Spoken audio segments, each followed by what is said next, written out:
Analisa Falas. Analisa Falas. Analisa Falas Pas FM bersama saya Fahmi Andrian dan saya sudah tersambung bersama Alwi Assegaf, Research Analyst GK Invest. Halo, selamat sore Pak Alwi.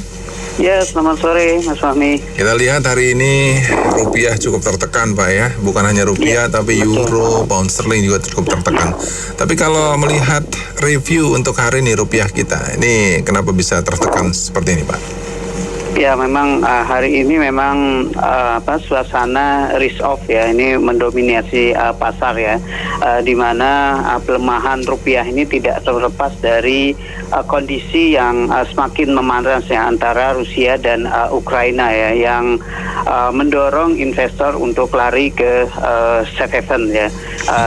Pertempuran yang di Ukraina itu terus meningkat ya dalam beberapa pekan terakhir ini ya, dan kemarin itu sempat ada upaya gencatan senjata ya untuk mengevakuasi warga yang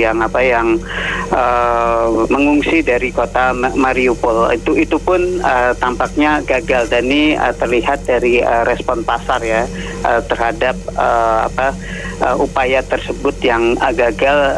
Kita lihat di awal-awal perdagangan minggu ini harga emas langsung melonjak ya hingga mencapai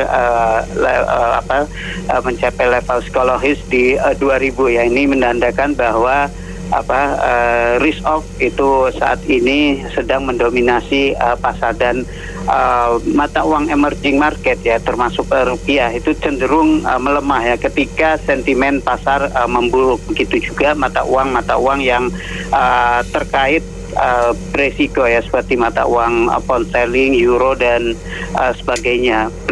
Nah, ini sementara dolar sendiri ya yang biasa dipakai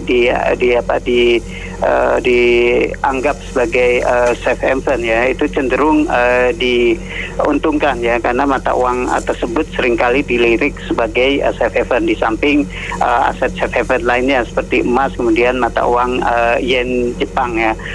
Di samping itu dolar juga keuntungannya bertambah ya setelah data Jumat lalu ya, data ketenagakerjaan Amerika yang cukup solid ya, di mana non-farm payroll itu tumbuh di atas ekspektasi, yaitu 678.000 ya dibanding perkiraan 400.000.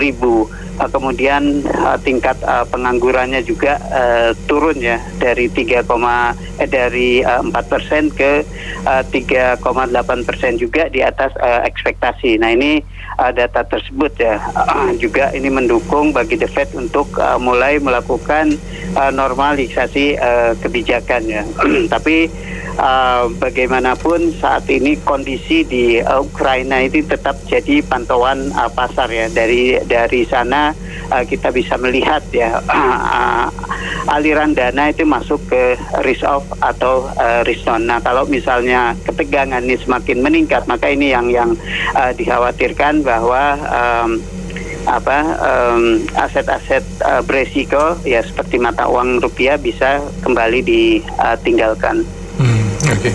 Nah Pak, kalau kita lihat yang paling serunya adalah harga emas dan harga oil yang naiknya cukup signifikan sekali ya Pak ya. Kalau sedikit mungkin review untuk komoditas ini seperti apa Pak? Ya, memang kedua komoditas ini menjadi penggerak bagi komoditas lainnya ya. Harga minyak saat ini sudah naik ke level tertinggi sejak tahun 2008 ya.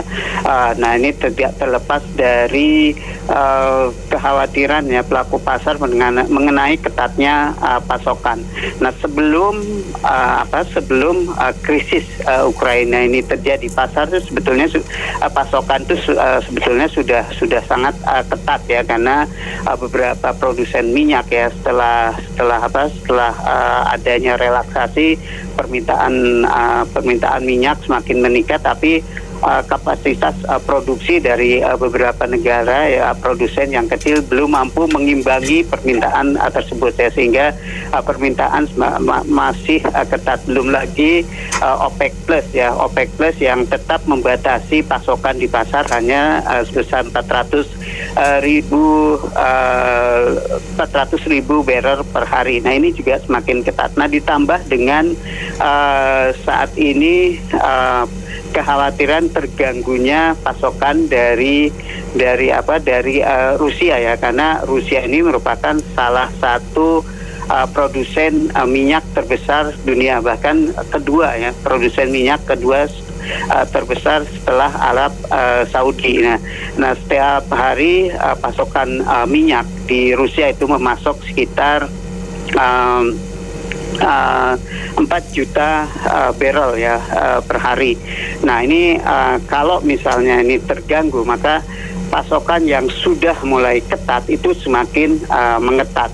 Jadi dampaknya terhadap kenaikan harga minyak ini yang membuat kemudian pasokan ketat membuat lonjakan pada harga minyak yang ujung-ujungnya ini merembet kemana-mana, karena kenaikan minyak berarti ada beban produksi ya yang berarti meningkatkan prospek inflasi yang sudah tinggi ditambah dengan kenaikan harga minyak yang sudah melambung tinggi ini akan semakin cepat. Nah untuk itu ini imbasnya adalah ke harga emas, karena emas sendiri merupakan sarana lindung nilai terhadap inflasi. Belum lagi inflasi yang tinggi tidak dibarengi dengan pertumbuhan, maka yang dikhawatirkan adalah stagflasi. Jadi ketika pertumbuhan stagnan sementara inflasi tinggi, nah ini yang kemudian bisa membuat kekhawatiran baru mengenai pemulihan ekonomi global. Makanya